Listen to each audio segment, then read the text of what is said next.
Hello বন্ধুরা, দিয়াবাড়ি নদীর পার, jail পার সকলে এদিকে ছুটির দিনে ঘুরতে আসে।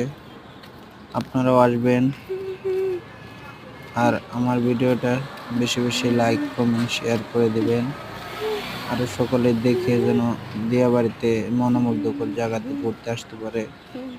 আরো অনেক অনেক জায়গা আছে যেগুলো আমি ভিডিও করতে পারি নাই, যেটুকু ভিডিও করছি দিছি।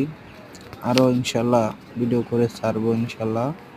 আপনারা দেখবেন, দেখে আসবেন, আইসা ঘুরবেন, দেখবেন। সকাল থেকে ছুটির দিনে বহুত মানুষ হয়, অনেক মানুষ হয়। মানুষ ঘুরে আনন্দ পায়। এখানে ফুচকা, চটপটি, ঝালমুড়ি বহুত কিছু আছে, আইসক্রিম টাইসক্রিম সব কিছু পাওয়া যায়। আপনারা আসবেন, ঘুরবেন, দেখবেন, ভালো লাগবে।